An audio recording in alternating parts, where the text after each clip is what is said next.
Karl Popper on knowledge and ignorance. The more we learn about the world and the deeper our learning, the more conscious, specific and articulate will be our knowledge of what we do not know, our knowledge of our ignorance.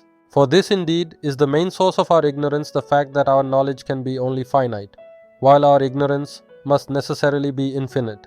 हम दुनिया के बारे में जितना अधिक सीखेंगे और हमारा सीखना जितना गहरा होता जाएगा, उतना ही अधिक सचेत, विशिष्ट और स्पष्ट ज्ञान होगा कि हम क्या नहीं जानते। हमें हमारी अज्ञानता का ज्ञान होगा। वास्तव में यह तथ्य ही हमारे अज्ञान का मुख्य स्रोत है कि हमारा ज्ञान केवल सीमित हो सकता है, जबकि हमारा अज्ञान अनिवार्य रूप से अनंत होता है। Karl Popper in Conjectures and Refutations. The Growth of Scientific Knowledge, 1963. बौद्धिक खोज के भव्य ताने बाने में कार्ल पॉपर ने ज्ञान और अज्ञान के प्रति मनुष्य की क्षमता को जानने समझने का प्रयास किया है। उनका मानना है कि जैसे जैसे हम सीखने समझने के क्षेत्र में गहराई से उतरते हैं, हम अनिवार्य रूप से अपनी सीमाओं के बारे में, अपनी क्षमताओं के बारे में जागरूकता होते जाते हैं। हमारे द्वारा एकत्रित की गई प्रत्येक जानकारी अज्ञात क्षेत्र के बारे में हमारी अज्ञानता को भी उजागर करती है। एक प्रकार से प्रत्येक ज्ञान हमारे अज्ञान के किनारों को भी प्रकट करता है, जिससे हमें यह पहचानने में मदद मिलती है कि कितना कुछ अभी भी अनदेखा, अनजाना है। ज्ञान और अज्ञान के बीच यह गतिशील संबंध बताता है कि अधिक जानने से मनुष्य अधिक प्रश्न करने की ओर अग्रसर होता है। जांचने परखने की गहन गहराई ज्ञान की जटिलता की परतों को उजागर करती है, जिसे हम अभी तक समझ नहीं पाए हैं। प्रत्येक नई खोज के साथ अनुत्तरित रह गए अनगिनत प्रश्नों के बारे में मनुष्य में जागरूकता उभरती है। यही एहसास न केवल विद्वानों को विनम्र बनाता है, बल्कि ज्ञान की निरंतर खोज को भी बढ़ावा देता है, जो आत्मसंतुष्टि के बजाय सतत जांच की मानसिकता को प्रोत्साहित करता है।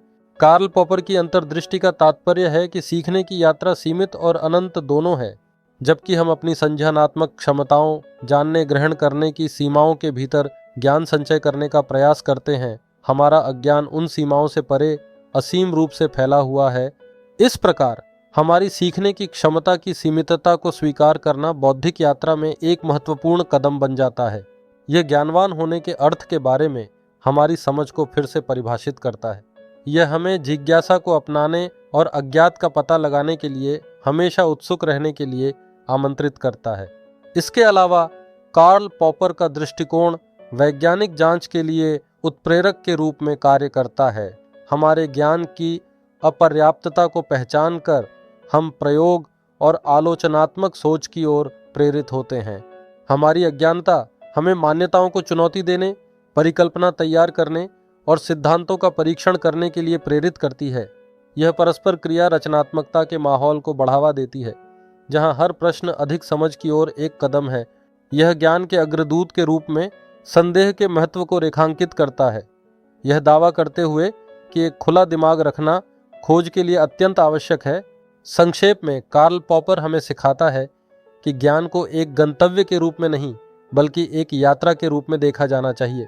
आगे बढ़ने वाला प्रत्येक कदम हमारी अज्ञानता के घने कोहरे को उजागर करता है और आगे और भी अधिक छायाओं को प्रकट करता है।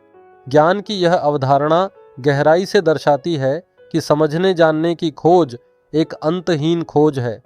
यह जागरूकता और अनिश्चितता का एक चक्रीय नृत्य है, जहां प्रत्येक अंतर्दृष्टि आगे की खोज को आमंत्रित करती है, साथ ही हमारी अज्ञानता की अनंत प्रकृति को भी स्पष्ट करती है।